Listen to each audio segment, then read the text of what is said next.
But it's only 20 more than what we have, right? Correct. 104 active or something like that? 110 active?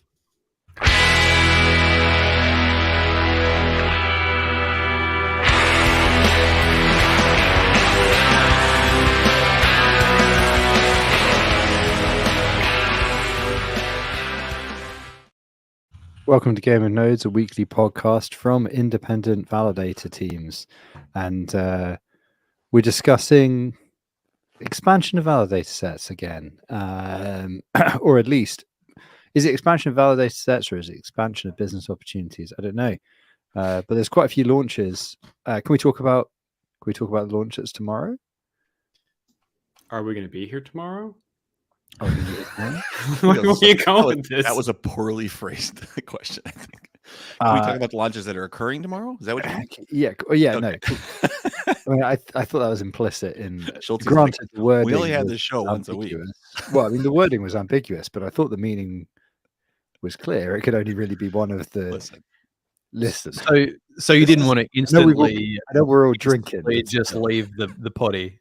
Semantics matter. Okay. This is a podcast that is all right. Extremely accurate in all aspects. So, wait. Before we get onto that point, I do want to. So Schultz is correct. We were talking about the Aptos StressNet that's coming up starting Monday, and we're all running multiple nodes for that. And I thought that I thought that might be because they're expanding the set, which would allow someone on this call to be able to get into that set.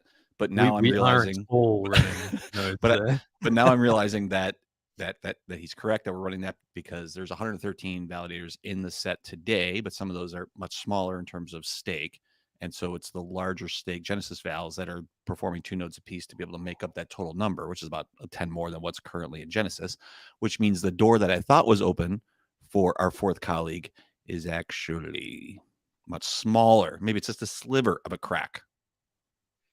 I thought it was wide open. I really did. I totally misread what was going on here. So after a year, I am pretty used to being ignored by the Aptos Foundation. You're beat down. I mean, I think that's the life of an Aptos validator to some extent. I mean, honestly, it's a life of any validator. It's a life of any validator. Yeah. When you're not being ignored is when you got problems, really. Yeah. I've noticed that when I'm being ignored, I have a quite easy life. And when we're not being ignored, it's usually because there's something new about to happen, and because we're relatively on the ball with things, we've just need a bit of help testing something that's going to involve a hairy operation in production, and you're like, listen, I mean, in this job, you can't fall in love. So you can't fall in love with like a chain or the idea of a chain or being in a specific set because or your colleagues or you can't fall in love because your mental health. It's all fleeting, right? Like you could get pushed out of that set. Like we've been pushed out of Osmosis like 3 times, right? Like I really want to be in that set. Do I have the capability of holding on to that and wanting to do that and blah blah blah and investing in that? Not necessarily, but you can't fall in love with that, right? You just have to move on to the next one and see who takes you to the dance. And even if you're in the dance, hell, like you still might have you still might get I don't know. So it's kind of like you go home with somebody else. Yeah, I was gonna say, it's kind of like a combination of what Artifact says when he says, "Oh, you got to kiss 1,000 frogs." You do. I was going to bring up Artifact as well, and I would say combining it with the wisdom of punk mastermind genius man Jeff Rosenstock. Nothing's forever, dude. Nothing is forever. Nothing's forever, dude. It's what's spray painted on the back of a guitar that is within my eye line. And it may be pithy, but it is one of those quotes where you're just like, as the chorus to a song, you're just like, devastatingly accurate and infinitely quotable because it's just true. Anyway, thanks, Jeff, for that one. Brutal. That's like one of my favorite things that Artifact taught me when we were out in East Denver. He was like, all right, when you get a good business contract, here's the most important thing I can teach you. Sit down and shut up. Don't even let them know that you exist, because once you exist, they realize they have to pay you still. So just sit down, shut up, make sure they don't ever have to contact you, and try not to contact them. I was like, wow. Wait. But hold up. That means know your ping. That is like That's the antithesis to everything we teach on the Game of Nodes Get Rich seminar. That is true, but once you've already yopped to the top, then where do you go? Once you've yopped to the top, you're like, all right, I'm here. I'm just gonna. Right, it's the King like... Louis problem from the Jungle Book. You've yorked to the top and you've had to stop, and that's what's bothering you, man. Schultzy, did John tell you that specific story? Yes, it's related to a specific network too. Yeah, but as soon as you open your mouth and like, oh yeah, we're paying you. Yeah, I heard that story funny. as well. I know exactly what story is. Yeah. I think we were together actually when we might have heard that story. Could have been, so yeah. funny. I've not heard this story, so I'll have to ask Yeah. next time I see him. Yeah, well, you didn't come to East Denver, motherfucker. Right. Yeah, well, you didn't come to fucking SmartCon Barcelona, motherfucker. So What do I got? A private plane? I can just fly around everywhere. well, I mean, Next May? Yeah, booked in next May. I got to book flights and a con, but I'll be sleeping on someone's couch because I'll be poor by the time I get there, paying for the what flight. consensus? Consensus. Yeah, consensus. Yeah. Oh, I I have have my a- ticket for that. I've got a Oh, pass. did it come through? I've got- Oh, good. It came for that. through today. Oh, sweet. All right. I've Yeah. got I'm a ticket gonna. for that as well, but I don't know if I will actually be able to come. Oh my god. Well, It's you fine. got, I In got a May dev- next year. Well, I got a dev ticket, so I was just like, Figure it out. he's got Come. important. He's got important shit going on though. yeah. I mean, if I get my Viva out the way, I don't know. It's also time away from the family, isn't it? It's fucking ball ache to go. I all the can't way. wait to get away from my unborn child. To go to Texas, no less. That's like It's in Texas. it's in Texas. Texas, Austin. baby. Fuck, I thought it was in Denver. At least No, Denver's it's in Austin. weed and Oh, altitude. Like that good low altitude. Open carry state, baby. Open carry, Fuck, barbecue. This is getting less exciting. No abortions. You gonna keep Yeah, that, Yeah, baby. Arizona's all right. I've been to Arizona. I like that. Fucking hot though. Like What does hot, that have to do hot. with this? Oh, Like it was like Morocco hot. You know, when you're like, why is anybody out during the daytime? Because that's the that's the thing. It's like Phoenix, Arizona, right? So that you can work normal hours, they just mist water everywhere. So you're just always walking around in a mist of water, and you're like, the solution to this has been worked out in every other hot country, which is you just don't fucking go to work till 5 p.m. and you work till like 11 p.m. and then you sleep through the hot bit of the day. Like go around Morocco in the summer, like go out anywhere at lunchtime, you'll see no cunt because people are smarter than that. But here's the thing, though. Americans think that they're better than nature. That's why you read about hikers that died because they were like in flip flops and no water all the time. be You read fine. about it all the time. Yeah. Isn't that always a guy in Florida though? I read this story. Oh God, no. Happens in Oregon like 3 or 4 times a year where they're like, yeah, we sent the National Guard, and the National Guard's all pissy about it because they're like, this guy, he came out here in flip flops and no water or a backpack. His phone's dead. Why did he do this? His phone's dead, and now he is.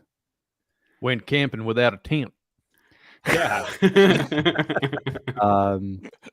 To be fair though, like I think the only reason that doesn't happen in the UK is because nowhere is really further than about an hour away from anywhere else. Like right. We're gonna like gonna the get greatest lost. wilderness we have is like you could get there in a helicopter in 45 minutes, right? right.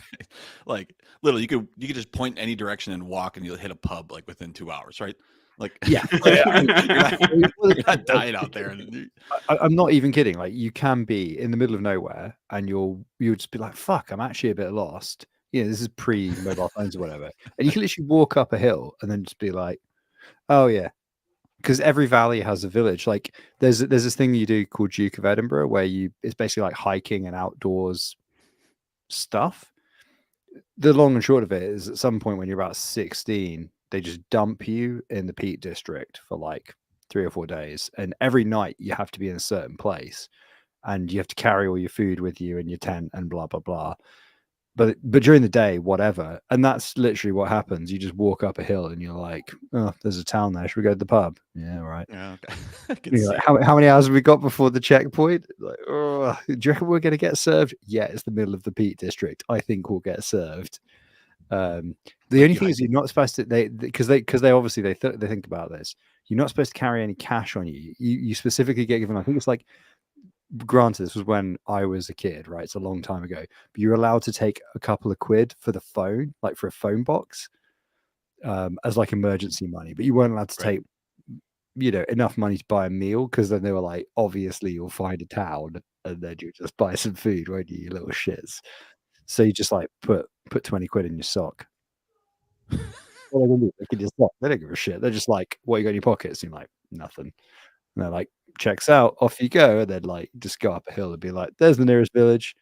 Oh, the Rose and Crown looks like a goer. Anyway, I'm shopping cameras because I'm starting to get some real FOMO on Null's fucking bokeh. I thought he's tied a fucking iPhone to his. He did. I don't have any extra iPhones, and like that meme. Literally sticky taped an iPhone to my screen here. I tried to do the same with an Android phone, and it doesn't. Like, it technically can work, but it's a huge hassle. You've got to like download apps on both sides and jump through hoops and sacrifice a lamb. It's pretty bad. So the only way I can get better image than that is to actually have my DSLR up there, but there's a lag and it's annoying. Yeah, I was just shopping. Like, what other options are there? Because I don't even have an old iPhone sitting around. So, and they're all DSLRs, but you get that whole bunch of issues with that, right? The other problem I've noticed is a lot of these devices are aimed at gamers, and so they're just like all the drivers are Windows and actually don't work super well on Mac. Yeah. So like this camera on the Windows partition of my Linux box is actually much better quality. Like it works way better. It's like, I think it's a 4K camera. And on the Mac, it's like, meh, I'll try my best. Did you ever do a call with Jake when he had like Linux installed on like an IBM or something? Oh yeah, on ThinkPad. Yeah, it was like a top of the line ThinkPad as well. It looks like he's like, what's the Matrix when they're like outside of the Matrix and contacting people and like the screen's always like fuzzy. There's a Game of Nodes episode with him like that. It's like there's like blue lines cutting across sideways. Yeah. That's very par for the course, really. Yeah. My one of the academics that I've been working with is like in Linux, academia where you go during the week. Is an old school Linux head. Same thing. When you talk about school, you have to put breaks in so we could have time to put our jabs in there. You have to put that fucking square hat on when you start talking. With a little dingly bit. What are you going to do when you're actually Dr. Frey? Because then it's like, we've already been calling you Dr. Frey. It's going to be worn out by that point. Are you going to be Mr. Dr. Frey? I don't know. I imagine I would probably just go like, I have a doctorate. Fuck off.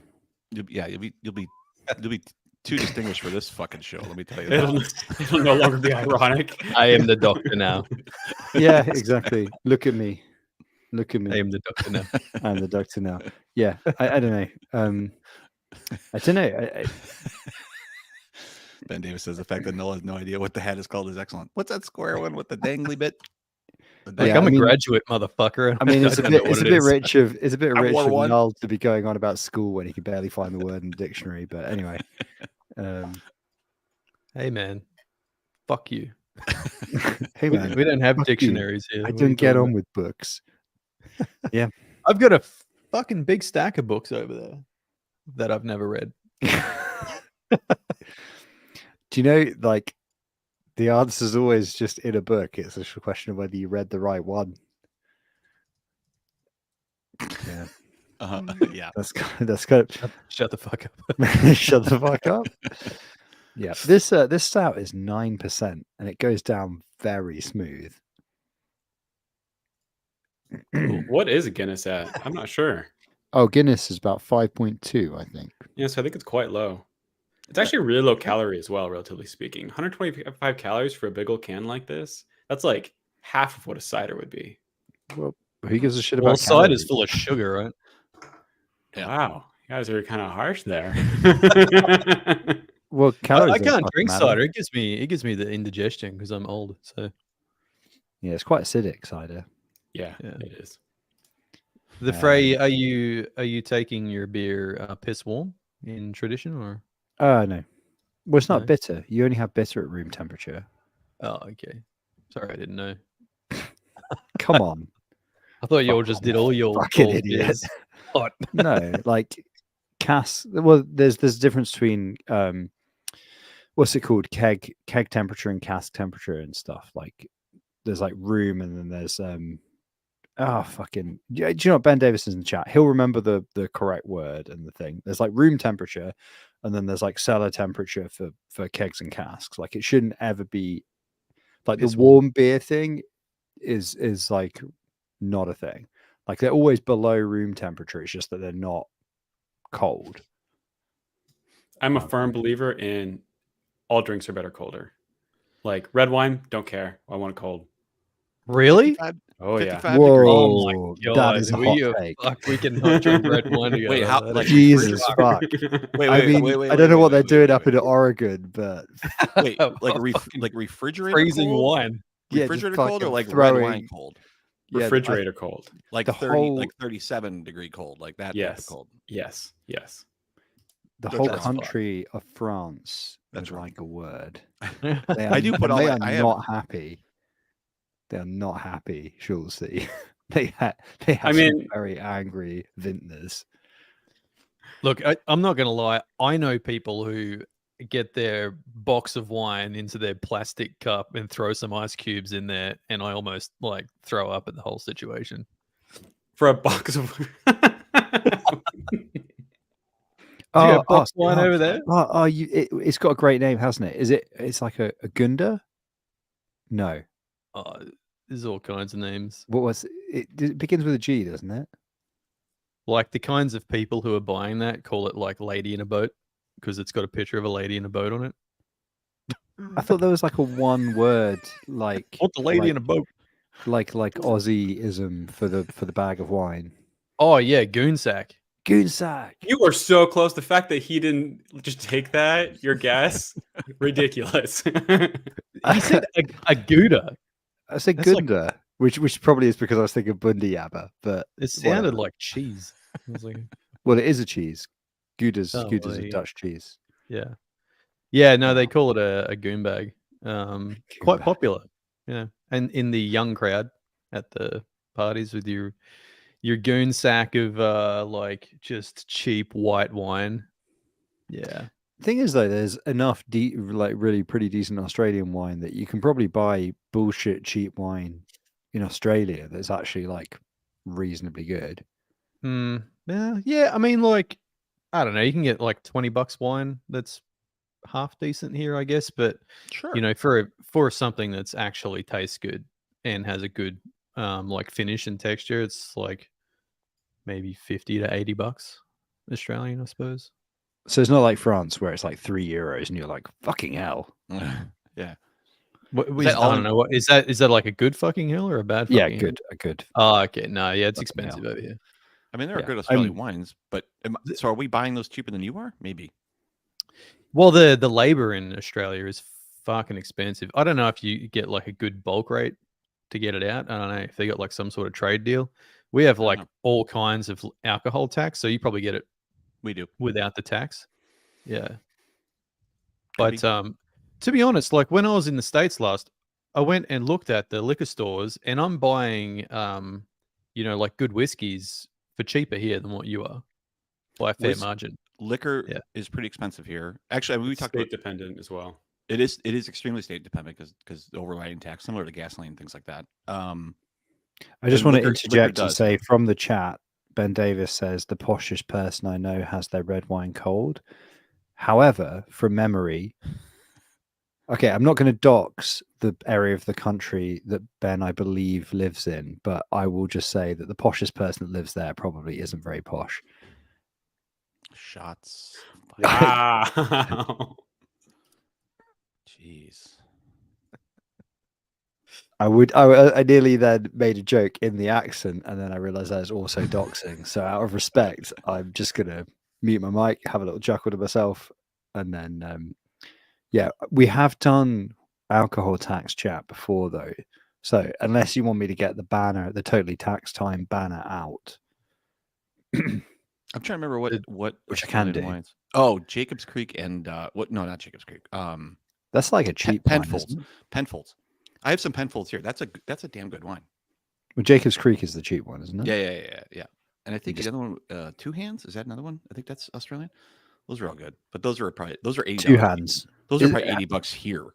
Did you just So- sneak a reference into something there? No, No. I did not. Okay. So No. back to the question that kicked off this entire meander. Mm. Can we talk about the chain launch that is tomorrow? Oh, Yeah, is let's one. talk about it. DYDX. Yeah. What's the other one? Celestia. DYDX and Celestia. Well, Celestia's Celestia's soon. I launching don't think it's tomorrow. I don't think it's tomorrow. Celestia is soon, isn't it? Well, I mean, no, Celestia. Well, the airdrop's already happened, so I guess the chain must be running. Hang on, wait, what the fuck are we talking about? No, so the airdrop, the way that worked was you had to register it on testnet that you wanted it for mainnet. Kind of weird.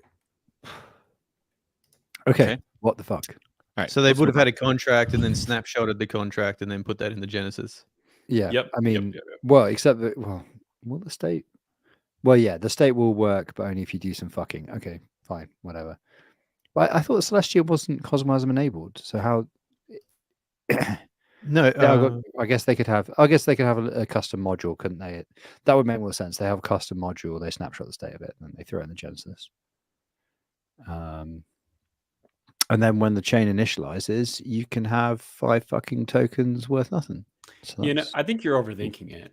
The snapshot thing could have just been like them accepting a transaction and then exporting it to a CSV that they manually upload via script later into the Genesis. Like, I mean, you could also do that. Yeah, actually, I think I have a Rust script that does that. yeah, I mean, if I were to do it, that's basically what I would do. It'd be so much easier than like relying on actual Cosmos SDK stuff. I'd just be like, okay, they hit yes, pop it into the CSV, let's go. I've seen quite a few Node.js JSON wrangling scripts. It's actually one of the few times when you're like, oh yeah, parsing a massive JSON file is not ideal. Back to CSV is the fucking best. CSV is great. Line by line format that you can lazily read. You never run out of memory. You can parse an infinite CSV, folks. Do yourself a favor. Just use CSV. It's a text file. It's widely understood. You can serve it over a web browser. Every browser understands it. Every web server understands it because of the HTTP, the headers. It's just supported everywhere by everything. What happens if you need to use a comma in your data? You have to escape it. Mm-hmm. Yep. Sounds annoying. I mean, anything that would be exporting it would just do it automatically. So yeah, exactly. You should just write better software if you're having a problem with that. It's yeah. So yeah. So that's that. So DYDX tomorrow. Yeah, DYDX. V4. D4. V. Yeah. V4. Yeah. So DYDX, man, I am pretty I don't want to say excited, but I'm pretty interested in the whole situation, the whole show. Mainly because it is it's the first chain to launch with significantly different tokenomics. And it's going to be operating on V3, which is on Ethereum, and the new DYDX chain simultaneously for a while, so people don't have to go straight over.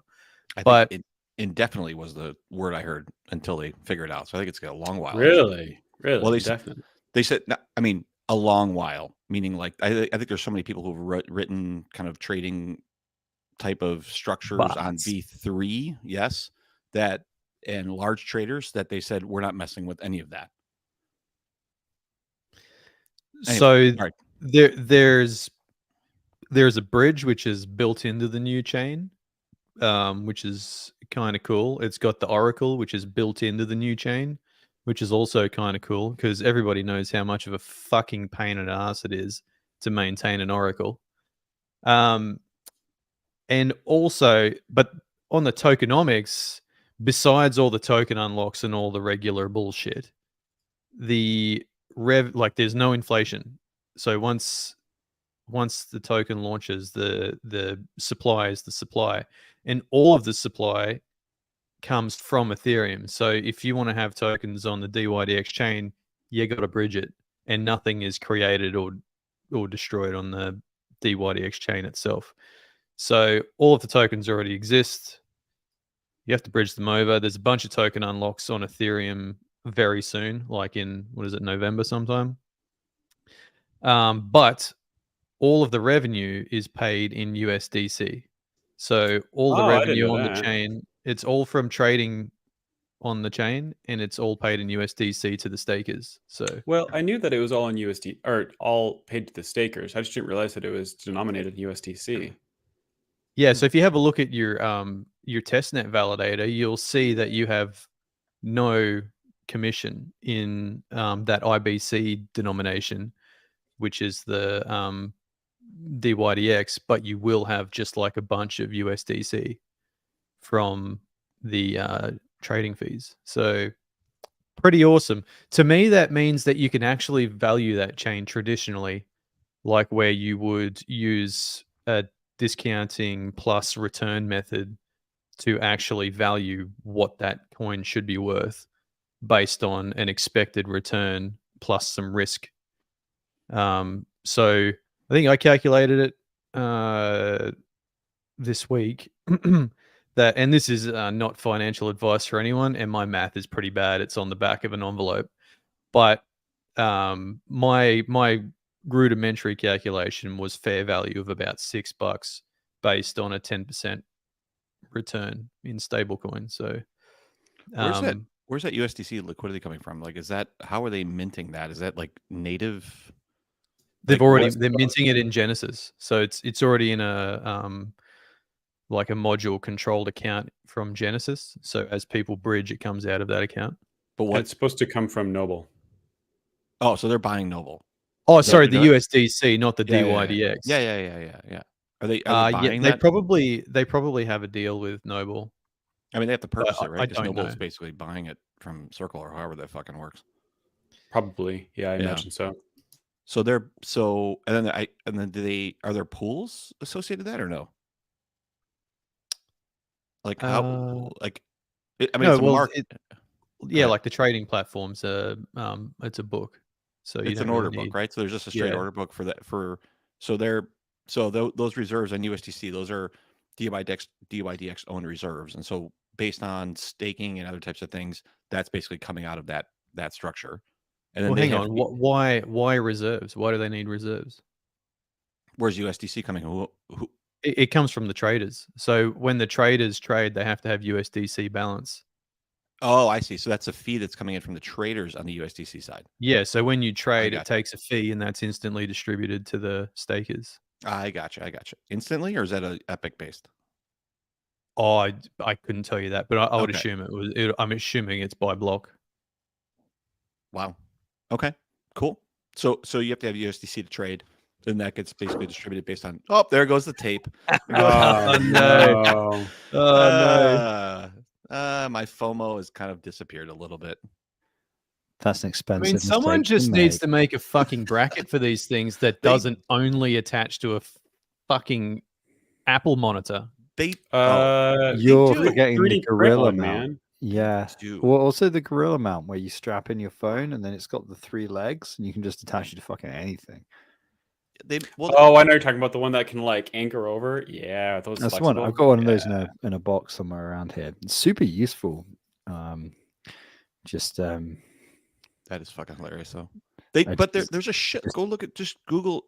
Go on Amazon. Look for like a iPhone monitor mount. There's like 1,000 of them. So for those of you listening on the podcast players, we know you do exist. What has just happened here is Null's iPhone has fallen off his monitor, whacked into the table, and he's now fiddling with it.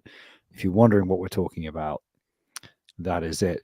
And if you're thinking we're 30 minutes in and we haven't talked about the news yet, you'd be right. Yeah, so, well, hold on. We deserve a little credit. We talked about DYDX. I mean, we've talked about the active DYDX. Conversation. To be fair, it's pretty active, and it was actually interrupted, if anything, quite a flowing conversation by the demise of the iPhone. So, I shouldn't be so down on what's happened so far. I do see it sliding down the monitor because your head keeps going up in the frame. So So the Frey, I don't think we're finished on DYDX because I saw you put up the Circle Stake logo even for just a brief second. But I think this spits in the face of the Circle Stake narrative, and I would like to hear your opinion on that. I mean, they're basically doing what Kajira's doing, right? Except for Well, Kajira, Kajira's got no inflation, so and their fees are paid in trading. Yes, But I think that's their own stable, though, right? No. So the way that Kajira does it is they basically all trading like probably taker and maker fees go to stakers as well, and so you end up with just an insane amount of tokens in your commissions. I think I think it'd make more sense to probably do what DYDX is doing, is where it probably goes into some sort of escrow and then it converts it to USDC and then pumps it to the stakers. I think that's a really smart idea. So I think that they should just change their system so that all fees are paid in IST or USK or whatever the fuck they've got. USK. So I was going to say, I think actually the fact that they are trying to make a system that pays for itself is admirable. And as Noel says, I will give credit. I don't think it is. I think it does fly in the face of the Circle State narrative, so heavily pushed by the cynical Mr. Frey. However, the honorable future Dr. Frey. So fucking what? So I started writing my first paper, right? And it is on systemic risk, and very heavily influenced by a certain prop that you may have seen in the Cosmos, causing some drama in the last couple of years. But there's essentially there's a narrative that says that a lot of the stuff that privacy nerds care about is like future problems. Like nobody's going to de-anonymize you anytime soon. Your money's as good as anybody's. Public ledgers are great. That's the kind of general consensus. Is it general consensus? That's arguably the general consensus. Contention here is very much overtaken by events. That is not the case. And actually, I was going to say, and I remember that Usurper was not, in fact, at the conference in Amsterdam where I saw Artifact, where on the trade floor, every single company that went to this fintech conference that was anything to do with blockchain was all about scraping a blockchain and trying to work out who the fuck all the people were. And it was a bit embarrassing that obviously a bunch of VCs had thrown a load of money at these companies and then they'd all turned up at the fintech conference with 20 of the same fucking product. But what it does tell you is that a lot of money is being spunked up the wall in the bear market on how can we find out who the fuck you are and what the fuck you're doing on open ledgers. That is the big game in town. The last two physical blockchain meetups I've been to, a company has been presenting on that, being like, hey, we're not the enemy. We want to work with you. We have all these reasons that we care about your privacy, but we are also systematically working to undermine your financial privacy. Fucking assholes. Anyway, well, see, the thing is, all you need is some sort of like scan for your eye so you can like identify yourself on the chain privately, and then it can be stored in a central database. It's very, very sensible, really. It's really, yeah. And you can get AI involved with this somehow. So anyway, the long and short of it is I'm writing a paper that says if you have a public ledger, token fungibility is fundamentally a myth. It's a myth that relies only on the good grace of the system. And granted, a lot of economic systems basically rely on the system continuing as if all of the failure modes don't exist, right? That's a given. But every time we talk about all these systems that rely on stable coins, I look at a stable coin and I look at the fact it is an account-based abstraction and I go, that is fucking massive systemic risk. So the whole thing kind of seems fucking doomed by design to me now. Maybe I've been thinking about it too much.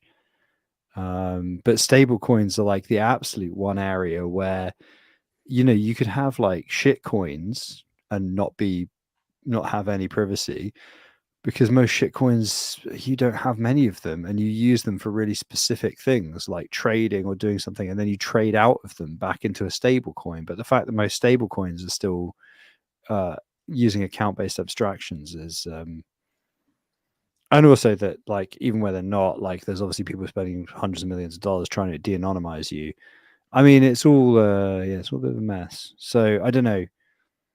The least compelling part of the entire party is the USDC thing for me. And I know I'm a fucking prick about USDC being shit anyway, so sorry. But yeah. So wait, hold on. You're saying that USDC then is less trustworthy than USDT? Is that what you're saying? No, I'm saying they're all kind of potentially a bit fucked. Okay. But from DYDX's standpoint, because it's systemic risk, it's like the 2008 financial crisis. Like, it's not real until it's real. Like, MBSs aren't going to collapse until they collapse. So YOLO, right, would be my summary of all of that. Like, I think the DYDX model is sound, but the stable coins aren't sound. So my beef is with stablecoin, not with their general approach. And actually, I think what Noel described is reasonable. I think actually the both of what you guys were saying, Shortsy, what you were saying about escrow, and presumably that's related to taxable events. I think that is like, that's to be honest, a programming model that we need to think about more as programmers, I think, in smart contracts and on blockchains, which is, rather than, you can calculate stuff in shorter epochs or even at block length, but actually batching up largest operations into like longer time frames, I think, is eminently fucking sensible. And it has been happening as, like, loads of protocols in the Cosmos, especially ones that use Cosmosm that can be changed more quickly, have been changing the way that they work on that respect to cause fewer taxable events, which I think is a good thing to do. And then, like Noel says, like in general, like, the more we talked about this a lot with Terra, didn't we? Like back in the day, like the closer you are to something comprehensible to a user like a stable coin, the more successful your protocol is going to be, probably. So Noel's 100% on the money with that too, I guess. Well, Anyway. I am pretty, like, just interested to see how it plays out. And to be honest, like, we're not talking small potatoes here either. Like that platform does a lot of. Well, so It's pretty Ben Davis in the chat said the interesting thing. He said a few things, but one of the interesting things is that it has a Kujira like model, but with volume, right? Yeah. And that, I think, is the interesting thing. It's like, okay, what if we don't do a circle stake, but we also have volume? That is, it's fucking mad to say that hasn't been tried in the Cosmos yet, but it's been tried, but not with volume. Yeah, but in it's also the trading pairs are far outside the Cosmos. Like, it's using Tendermint, but it's not. This is not a Cosmos order book. No, Yeah, it's not. fair. They're So Bitcoin, Ethereum, Yeah, like so- Chainlink, like all the big boys from Ethereum. They're not really trading, and I think they, like, the thing with DYDX is that they're going to, as much as possible, abstract away the fact that you're on a DYDX on a Cosmos SDK chain. it doesn't matter, right? Yeah, to the exactly. users, it will be the same experience except faster And cheaper. and cheaper. Yeah. Right. So with all this said, the interesting thing here about talking about between Kujira and DYDX and Osmosis is Kujira actually just flipping Osmo. It is now above Osmosis's market cap, which might be some sort of representation of people seeing, oh, well, DYDX has this model, Kujira has a very similar thing. Maybe it'd be worthwhile to, in market cap, is that right? Yeah. But aren't Kujira, go ahead. But aren't they're generating, what does that mean exactly? They're generating their own token, right? So it's not trading volume, because I just saw some stat that like Osmosis has like 93% of the trading volume in Cosmos. So what does market cap mean in that? And do you know what they're defining that as? Like, just the value of the tokens that are underneath, right? Like, purely this is how much Kuji is, and here's the total volume that's out there, and this is what the price is. Yeah. So like it's above Osmo and CoinGecko right now, which is interesting. It used to be, 100 places behind it, or not 100, several hundred places behind it. I'd be interested in the actual volume moving, like that I mean, and the number of like daily users and those types of things. Like, because the other stuff is kind of manufactured, isn't it? Like, it's not I mean, it's all Stuff- manufactured, right? Like we Well, yeah. all All right. like, All right. come on now. All right, let's not, I don't want to burn the whole house down, but yeah, but like, yeah, Well, yeah. you're right. Yeah, okay. Yes, it all Can- means nothing. You're right. If can- we bear it out. I have actually realized. I was just listening to you guys talking about this, and an intrusive thought popped into my head, which is I think the rebuttal of my paper is actually that you can defeat the systemic risk with a circle stake, right? So, okay, I feel like every time you say circle stake, it takes on a different meaning. well, it's a very useful term, It is. but right. So okay, so you know how the financial crash in 2008 happened, right? Which was that people kept going, "Oh shit, we've just uncovered all the systemic risk, but what if we made another derivative that would then just amortize our risk into a higher order derivative, and then we could sell that even more?"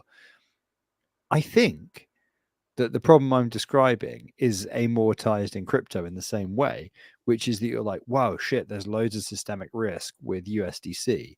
But hey, if we put it into Noble in Cosmos and fucking any other ecosystem, whatever, just keep fucking spaffing it into more ecosystems, then like eventually the token is so widespread that even if it goes to shit in its original incarnation, like even if Ethereum halted, obviously not going to happen, but the bridge died at the other end, there's still Noble USDC fucking floating around. You've just created so many different representations of the same fucking thing that it's too big to fail, right? The circle stake wins. I'm so distracted by your fucking like academia look now with your tuft of hair and your fucking turtleneck. I had this turtleneck for over a year, you fuckwit. Yeah, but now you're wearing it. So I was wearing it last year.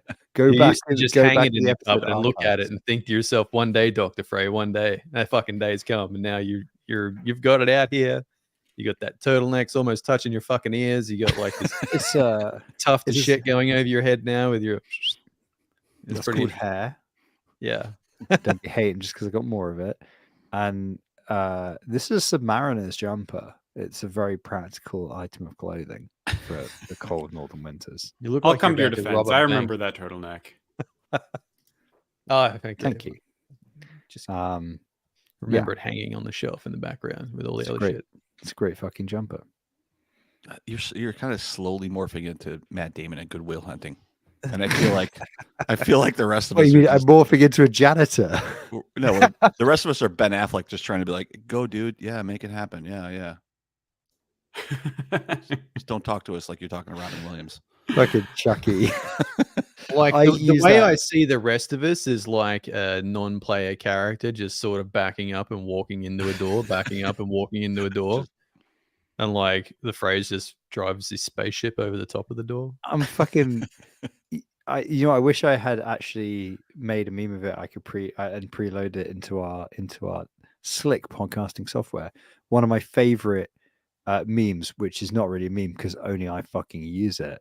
But you know, in Good Will Hunting, when there's that scene where Chucky goes to the job interview that I literally can't even remember what Matt Damon.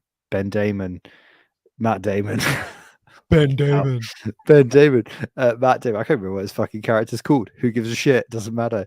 Ben Damon is supposed to go to that job interview, and then Chucky goes to it instead, and he's just like, retainer, with his arms wide, and he just leans back in the chair, and they're just like, who the fuck is this Joker? But the look on his face, he's so certain it will work, and of course it does.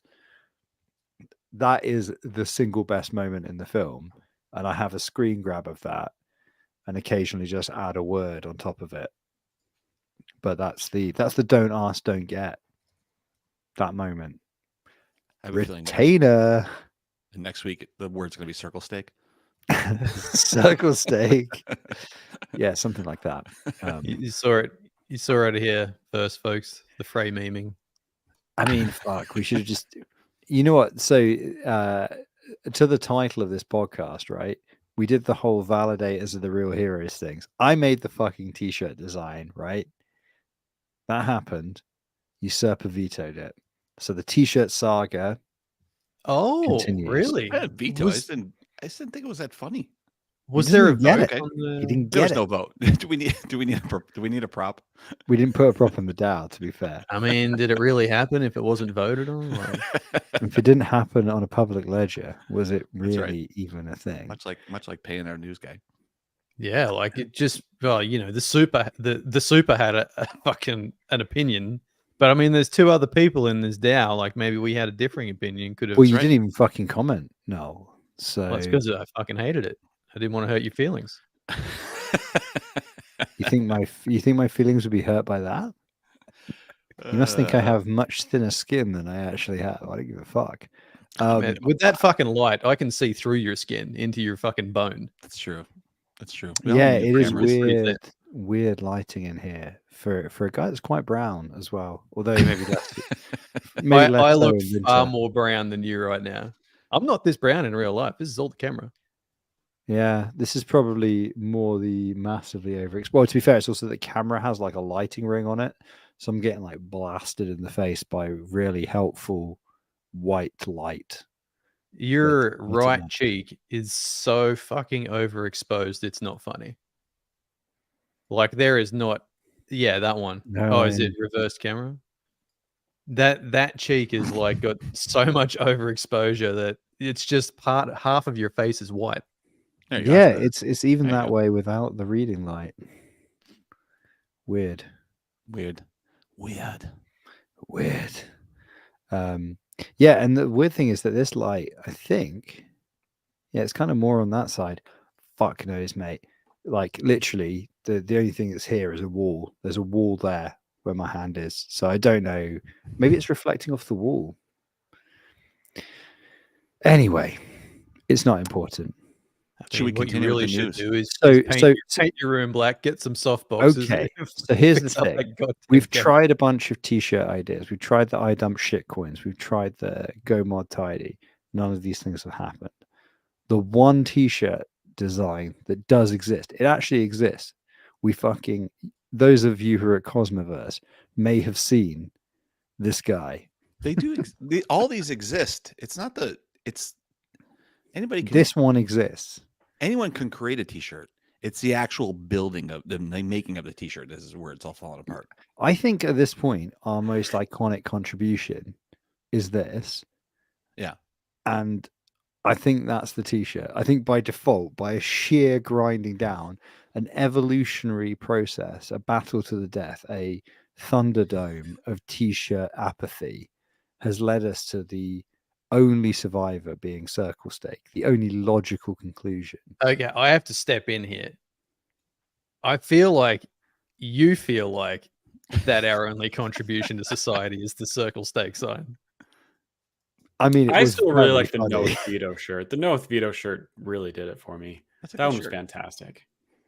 Did someone design No that one? Veto was great. Yeah. I think Rhino You did, ignored that yeah? too. Who made it? I said let's go on No I know we Veto. have plenty of good ideas. It's I the give it a thumbs actual. up. Do it. Yeah, It's the like actual none of our- creation. It's we all have a problem Literally order finishing, these. but like we're all we do. 40 We or do have a plus, we near do have a 40. problem with finishing. Well, I fucking don't. I got a quote for t-shirt printing. And I did you just need to know how execute many. said quote, or Well, no, because you need to know how many colors, dipshit, for seems for like you screen have a problem printing. finishing as well. Oh, yeah, Sorry, your colors. t-shirts are legendarily bullshit. Our t-shirts were fucking legendarily legendary. So I have actually engaged a artist for a new shirt. To draw a picture of your balls. Look, with the content is not important at this point. We're still spitballing ideas, but So you hired somebody to redo Spitballing, King is Knows that what you t-shirt? call it? I have made a hire on an artist Mm-hmm. and given them more Direct- ideas Direction. than you can poke a fucking stick at. This is going to look like Picasso soup. I don't think that paying someone on Fiverr counts as hiring is the thing. And do you think your ideas are the direction that person needs? I think they should take my ideas, Just put them in a box, But just finesse them. come up with their own ideas, which is why I'm paying them $5, and then present those ideas to me what and am I paying convince for? me that I need them. Okay. Then I'll proceed to give them another $5. Will these shirts be printed before Consensus 2024? I'll believe it. when I Given fucking our see it. collective issues with finishing, I don't Not know. my fucking issues, mate. He does. He did have. He did. I do have a Needlecast shirt. So it, does It exists. I mean, Oh, I and have it's a great I have a shirt, King too, Mode yeah. shirt. Like we all have a shirt. It's I just do have that a King Nose shirt. I don't have a shirt. Oh, but you do have a sticker that's on my laptop. So Wait, no. you've done something. I'm pretty sure you do have a fucking shirt because I saw one in. Oh no, was that sticker? I had a shirt. Oh, that had you know like what? No. Highs actually had shirts and hoodies and stuff printed. So there are actually shirts that exist of Lavender 5. So I take that back. Yeah, I have a problem finishing, but Highs pretty does sure- not. Erdman does I'm pretty not. sure I saw one in Amsterdam, but there wasn't one in my size. And I was like, ah, damn. What if I we think- I made think that patches the- and people can make their own fucking shirt? We just give them the patches and they sew it on there like grandma did. Well, you could just do that on Redbubble, mate, and grandma. then get an actually good shirt rather than a shit those are shirt. usually they're pretty shit. You know the iron-on Redbubble patches? ones are good. Yeah. I still make a few quid every year from some shit Emacs puns that I put on Redbubble a few years ago. And every time there's a conference with Emacs users, somebody buys like 50 fucking stickers and I get 2 pints of beer. It's great. Really? For an email? Oh yeah, do you know what the one that makes? So one of them, I actually did an illustration. I think it's the only illustration I've ever done as like an actual illustration. Like I drew it. I fucking drew it. It took ages, and then because I didn't really know what I was doing, I scanned it into the computer, and then I went over it with like essentially brushes in Illustrator or Photoshop, I can't remember, one of the two, to actually then draw out the design. It took fucking ages. It's definitely not how illustrators would actually do it. And I made this design, and I thought I was really proud of it. And it occasionally sells a t-shirt or some stickers or whatever. And I was like, hey, that's kind of cool. And then I was cycling home from work one day, and I was like, the word Emacs is the same number of letters as back. And I was like, what if you put the Back to the Future logo, but you put the word Emacs instead of back? It doesn't even really make sense. You have a shirt that says Emacs to the future? I don't own it because the joke doesn't really work for me. Like, it's sort of adjacent to a joke, but it's not really a joke. But I just made that. It took 5 minutes. I put it on Redbubble, and I think it's made me about $400 at this point. Wow. Yeah, I know. Like I'm not even kidding. When there is a conference where there are a bunch of Emacs users, some guy will be like, that's kind of, is that funny? I don't know. I think it's funny. Whatever. And then they buy 50 stickers, and then I'm like, cool. It's like, whatever, man. That's really a testament to the quality of Emacs user. Yeah, I mean, what can I tell you other than I think the our things only- that take loads of time and effort are not the ones that ever make you money. The things As you're a- proud of are not the ones anybody else is ever proud of. as a project, our project here, the potty, I think the only product we've made, or someone here made, it fucking wasn't me, that is any good, is the Wag to Jig sticker. We should just Those are sell good Oh, those. that's a great sticker. That's a We great could sticker. sell those. We could sell put those. We those could on sell the those as a fucking- pin. Yeah. It's just the delivery. Yeah. Yeah. But we Yeah, could yeah. do that. We have those. We have Game of Note stickers, which I think are pretty good. We could just issue And, this. So in the chat, Ben Davis has said, "Is the jumper secret Game of Nodes merch?" Yeah, we can sell you a A Submariners Mariners jumper with Wag to Jig on it. No, just classic, just the classic navy blue. So you Navy just want to blue become an Submariners. apparel company now and not put anything on it. You just want to sell the fucking shit. Ooh, and Well, Rama, look, see, that's here's right. the thing. Rama's Oh, one of- Rama That's right. never. Yeah, we never got the shout out in the picture, as That's- far as I can tell. That's right. Yeah. We did do a second 101 NFT baby onesie. The onesie Yeah, is amazing. I finished was a on good The that onesie one. is framed. Yeah, that was good. Yeah, I pressed the button and had that produced IRL after provided. You It did a took lot, many man. of us You really to did a lot. make that happen. So I had to create the graphic and do all the work of that and like get it all correct and right size it, and then I had to send it to you, and you had to click one button. It was definitely a team effort on that one. There was more than one button. I had to fucking upload it. I had to size it. I had to painfully sit there and decide if I wanted to pay the money or not, and then I had to fucking press the button. Irma says, "Well, the baby grew and it didn't fit." Yeah, that's what happens with those. that's yeah. That's So part of the fun.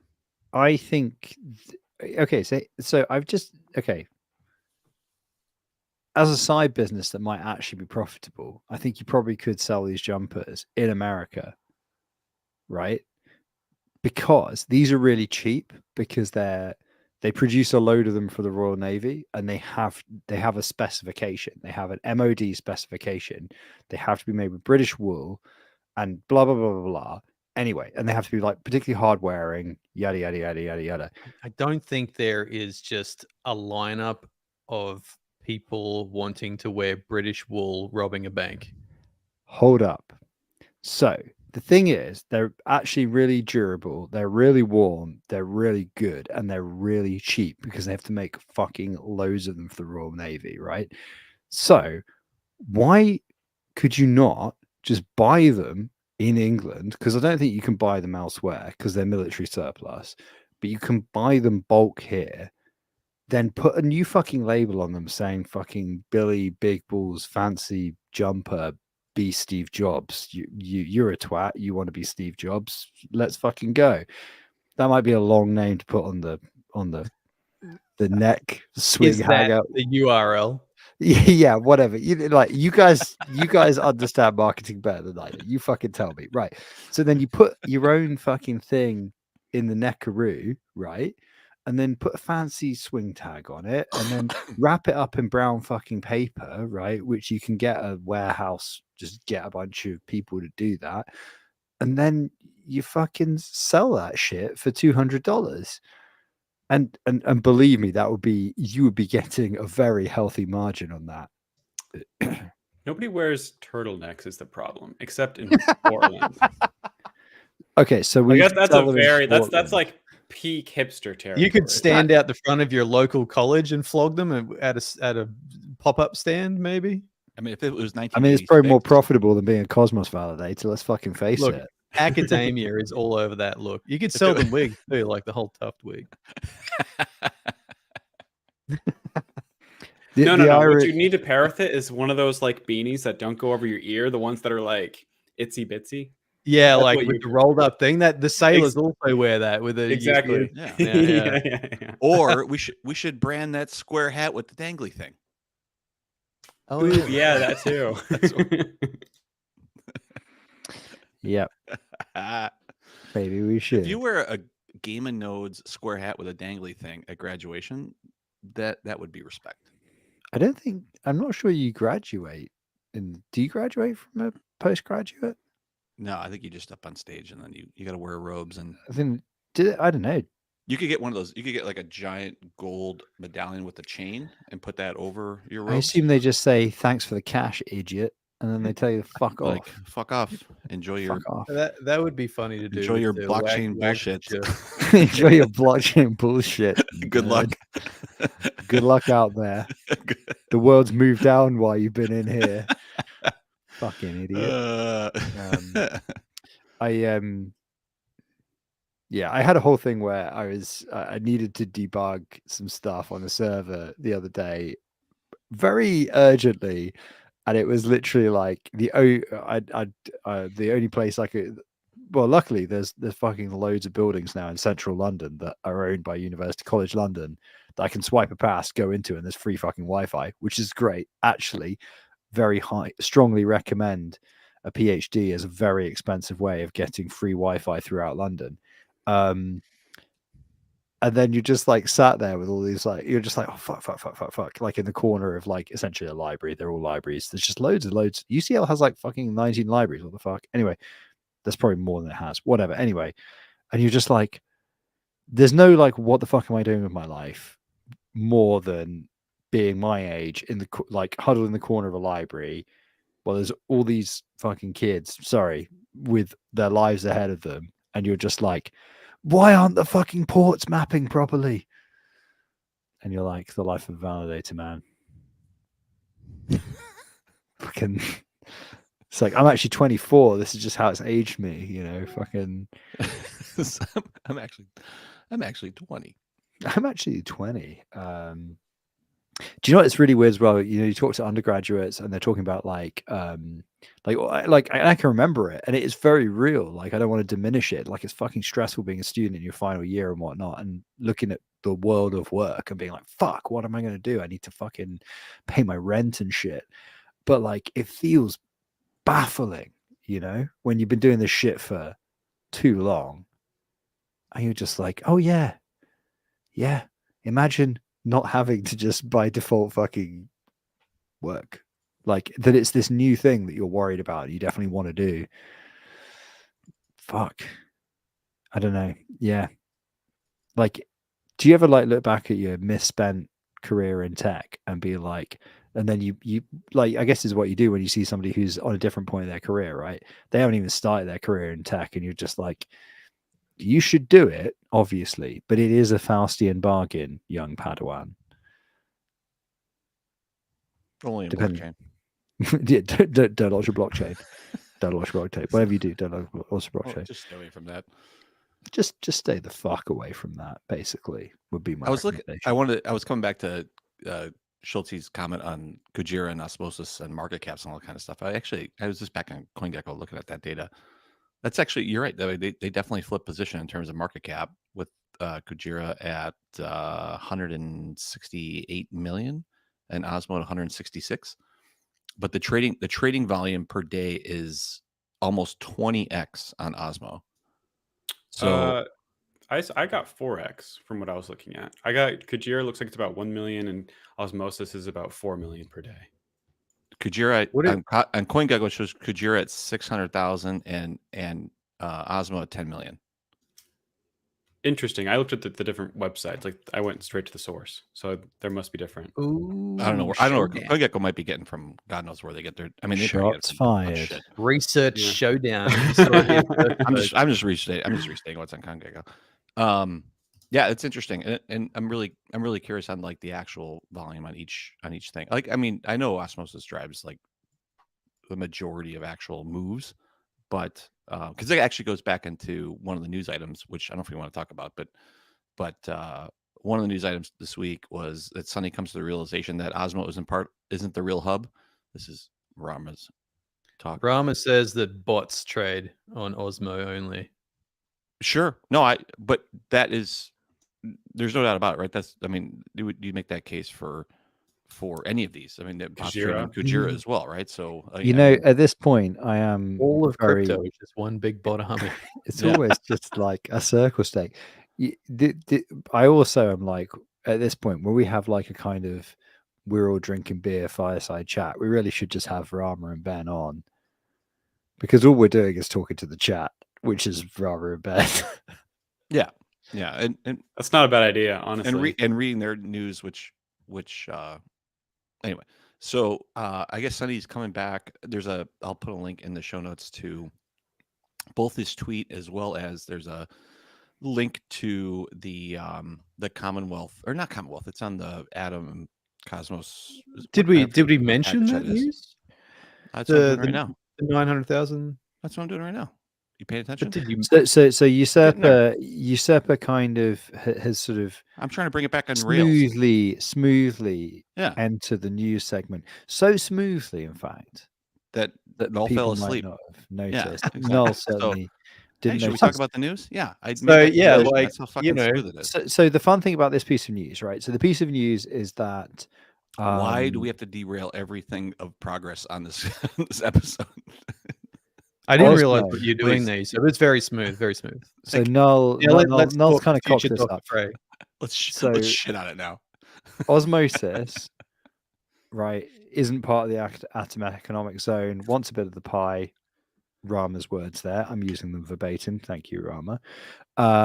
Requesting 900k atoms to use as protocol and liquidity on osmosis. The fun thing about reading this news item in particular is that when and back to the previous point about people we should just have on the podcast, when I was reading the links that Rama had posted to this piece, I just discovered Ben Davis's thoughts on this exact piece of news on the thread and was like, that's interesting.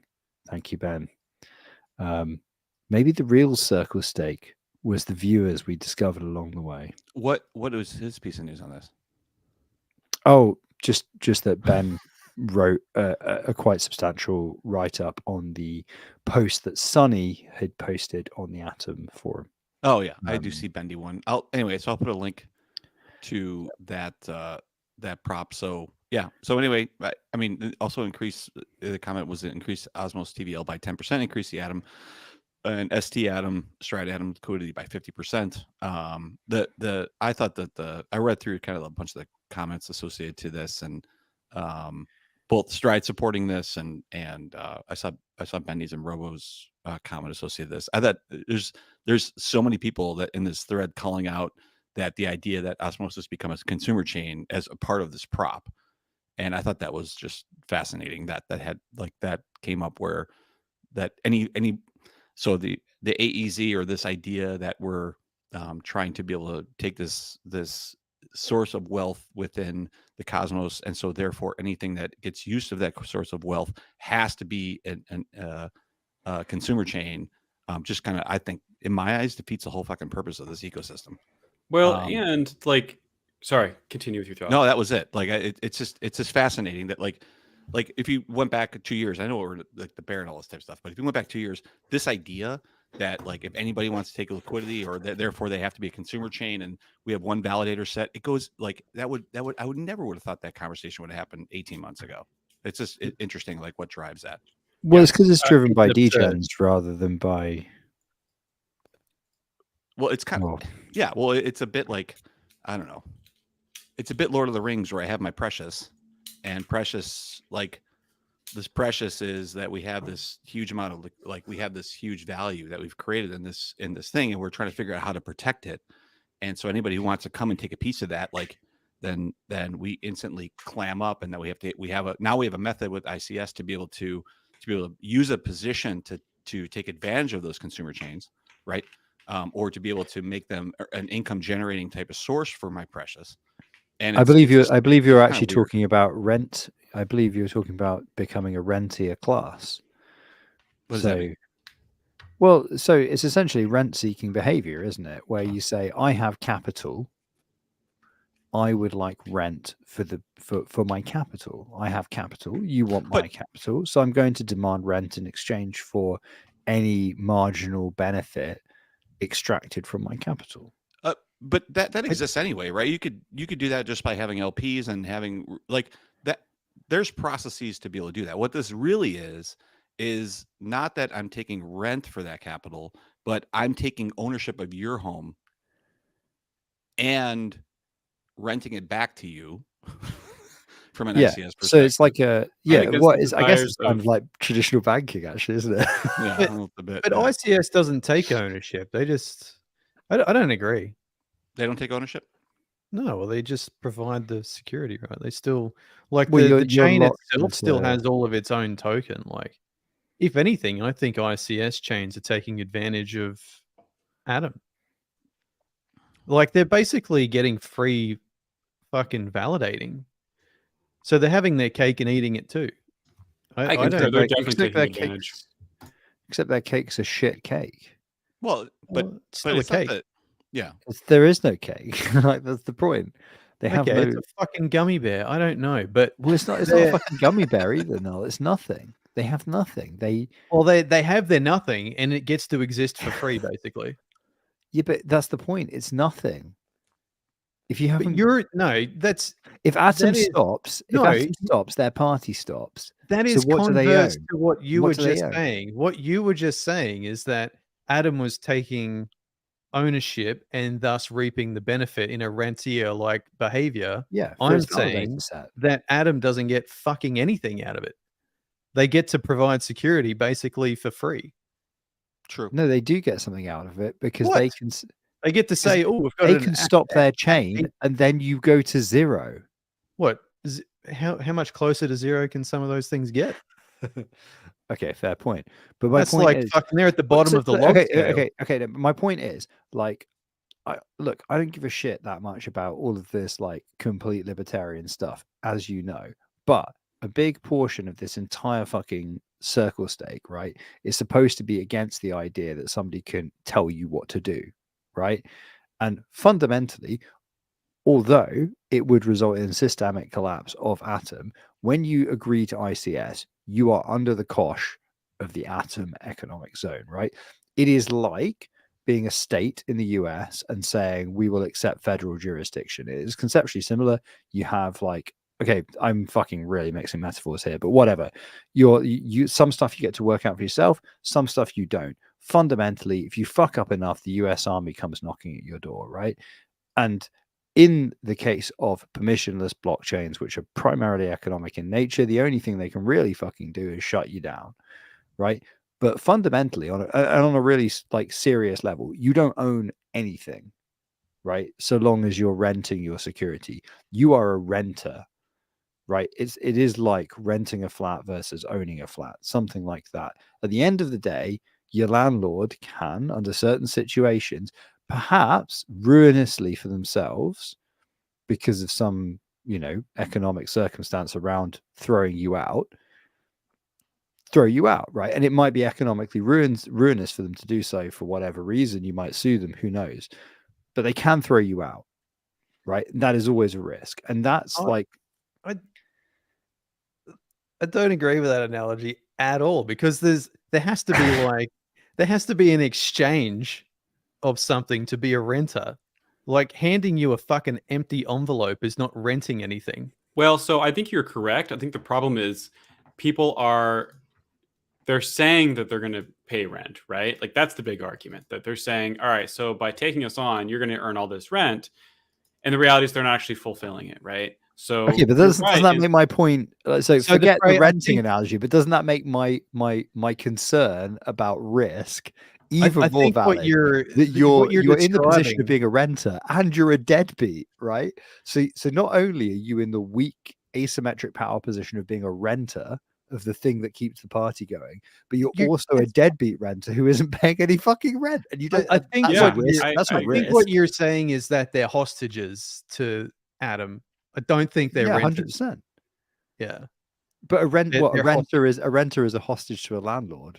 I don't know if that's fair though, because like I don't actually see a reality in which the validators go, you know what, Neutron hasn't paid us. We're running all this extra hardware.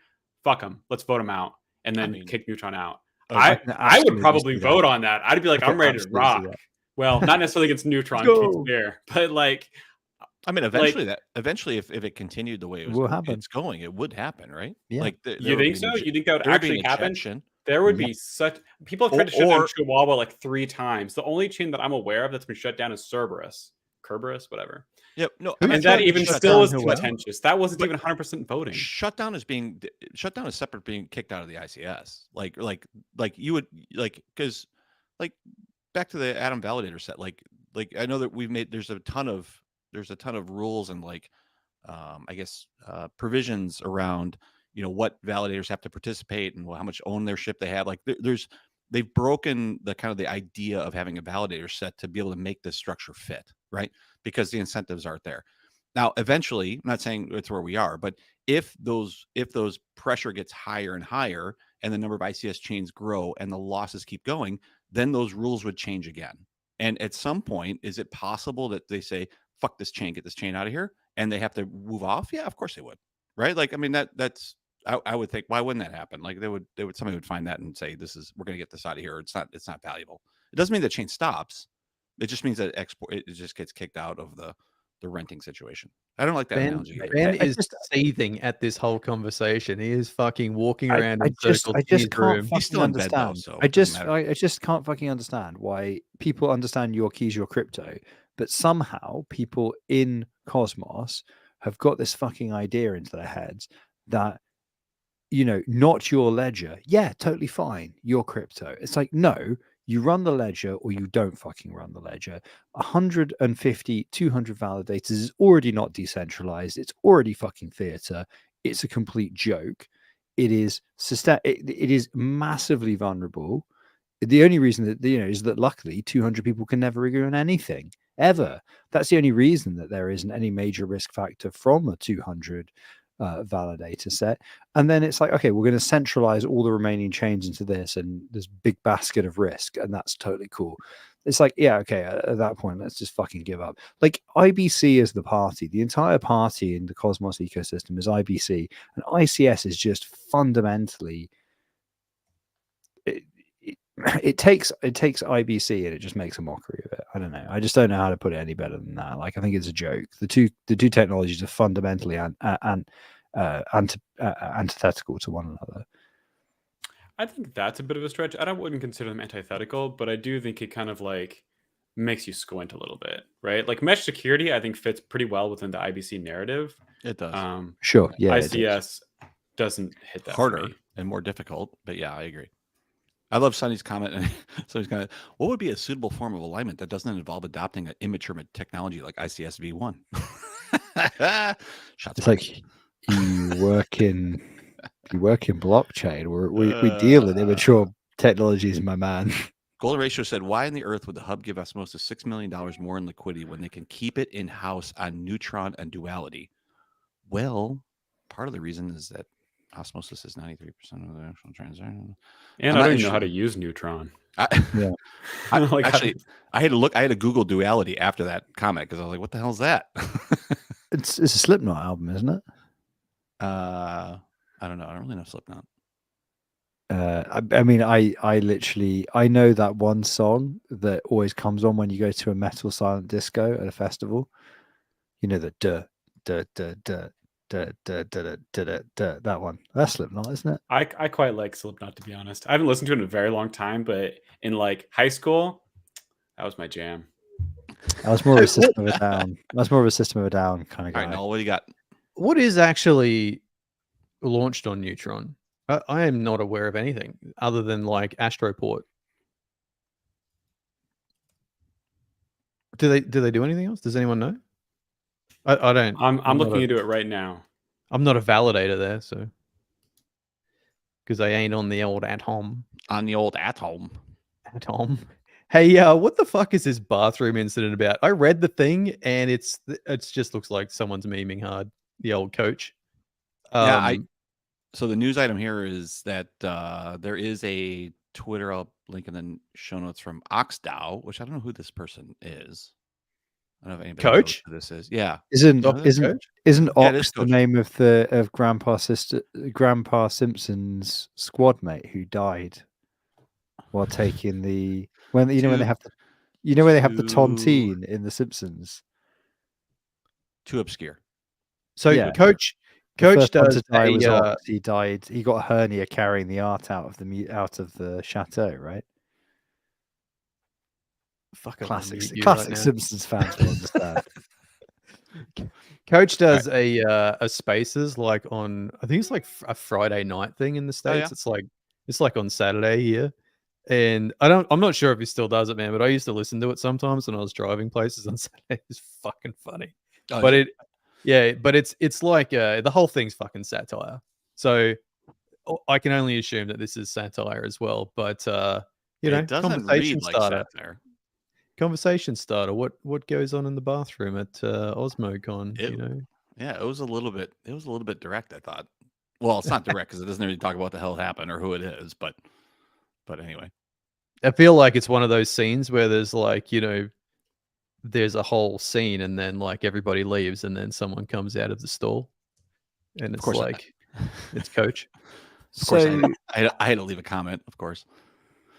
So what's the Sorry, I just keep going back to it's because it mentioned Osmo again. I was just like, so I can't stop thinking about that rent, man. I can't think about it. I'm gonna make this analogy work for fuck's sake. No, fuck the analogy. The analogy. If I could just make them understand. My Long point of live view. the analogy. Fuck the analogy. Anyway, well, okay, no, but we're in a position now where, like, during the even the tail end of the bull, even a while ago, you know, the Osmo as the real hub was like a meme, but also like, you know, don't let your memes just be dreams, you know. But Jesus, that's a shirt. oh yeah, it I would say that you know, the Osmo's relevance, right? Not to say its market, not to mention its market cap, was so heavily correlated with the success of the wider ecosystem that, you know, it's like, I think it's a very bearish indicator, isn't it, that this is where Osmo is right now. And like, obviously there are newer dexes and whatnot coming in the space and all that kind of thing, that's all sort of happened in the meantime.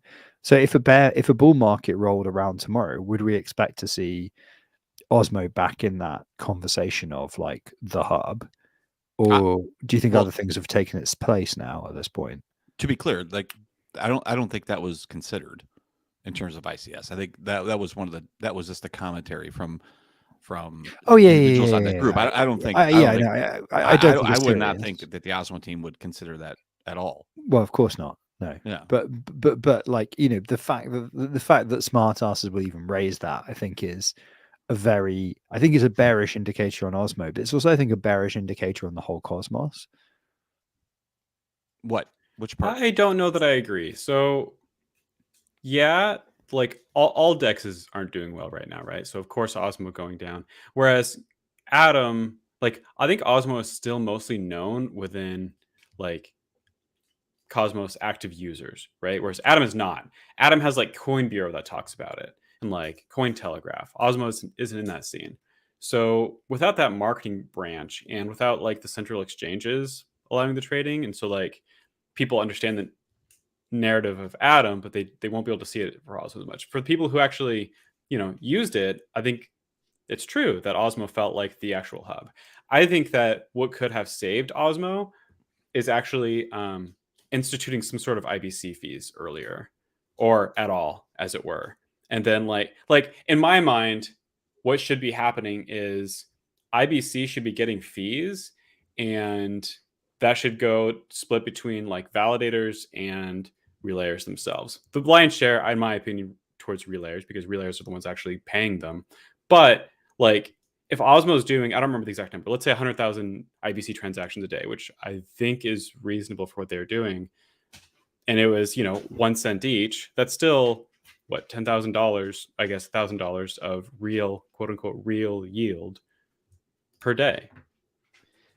Schultze, $1,000 a day. I know, like I shot pretty low there. I was just spitballing numbers, but still, point Schultze, stands. I was having similar thoughts earlier on in the podo. They were controversial. I didn't raise them.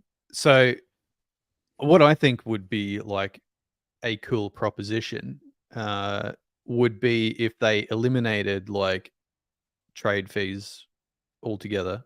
Obviously, this is like, so that affects LPing and stuff like that. But if you eliminated trade fees and had no deposit fees but had withdrawal fees, sort of like what or maybe have, you know, some lower I found another one, some maker and taker fees, but basically like encouraging people to bring token in and discouraging them to take it out. So having to do something with it and get rid of the fucking inflation, man. Like chop that inflation up. Like there's so much pressure on that token from inflation. It's not funny.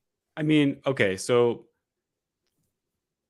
they already kind of have that, right? I think that the big reason why, I think if I were to have to make an argument for the one reason why Osmo's prices tanked so much, it's because of their 14-day withdrawal, right? Like after Terra went down and I saw because I was directly affected by it, and I couldn't withdraw for 14 days after UST went under, haven't used Osmo since. Like that's way too much risk. Like if they need to figure something out better with that, because that's basically what they're doing, right? They're instituting a form of, you can deposit so easy, you'll get rewards every epoch.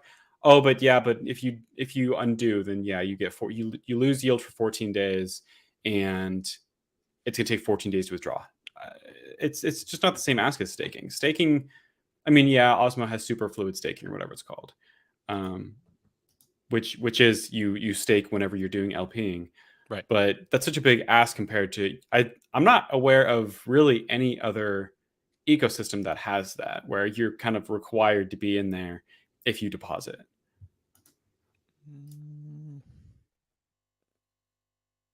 Also, Yeah, in general, like back to your point, like LPing is like relatively high risk, and the reward has to be there, and it's like that much less attractive in the current market. So there kind of needs to be, yeah, back to the when you have inflation like running roughshod over your token value, there's just this colossal internal disincentive to LPing within your system, even if the period was 5 days, 3 days. You're still just like, well, fundamentally, if you're not making money, who gives a shit how many days it is? Like, what's the point? There are other safer ways of making money. Okay, not loads, but they exist. Well, the irony, of course, is that never LP'd because of that fucking risk. Yeah, exactly. The irony, of course, is that crypto's supposed to be saving, like making things faster, right? Like, oh, we want to use crypto instead of banks because banks will take 3 to 5 days to actually do a transfer, and then it takes 14 days to withdraw your money from, let's just call it a high yield savings account. It's not, obviously, but like the comparison, no, absolutely not. No. Well, but also the idea that there's this crypto idea, right? Which is that nobody. This is so different to the existing financial system. It's only comparable to itself. Is it? Fuck everybody who is investing money in things like LPs, and they do see themselves as investors, albeit with a higher risk thing. Of course, they're comparing it to government bonds, to savings accounts, to all these other things. And so yeah, it's a complete. It is a bit of a fantasy, isn't it? I think it's back to that like lack of it's back to the kind of believing your own hype and not understanding like where everybody else is at, like the macro, I suppose, maybe. Yeah. Don't know. I LP'd some of what I made really, really early on in the Cosmos, and fuck me, I had to write a bunch of code to work out the tax burden on what I ended up making, which was like a couple £100, and it took me like 3 days to write the code and to come up with a number. And I was like, I'm never doing this shit again. It's just not worth it. Yeah, it was the same for me. Whenever I put it through, I think Coin Tracker, it was like, you made like $1.2 million. And I was like, okay, so I'm down like many thousands of dollars this year. I'm pretty sure I'm not up $1.2 million, just because of the way that the LPs would adjust and it didn't know how to account for it. And I was just like, Jesus God. That was exactly it. I handed like our Coinly account, like, and I just like, that sounds right. I think that's the one. Yeah. And then my accountants were like, hey, so it says you made $700,000, and I was like, no, I think I made about $290. And they're like, but it says all these, and I'm like, I think those are just all of the transactions that made up all the things that gave me fees. Yeah, we didn't make, it was a complete waste of time. But and then I had to write a thing to work it out, and it was like, yep, it's like $290. Cool. Yeah, exactly. Massive pain in the nuts. But yeah, everybody's watching the clock. I can see it. So can anyone explain to me what in the fuck is going on with MantaDAO? Is something going on with it? With look, it's very hard to understand. There's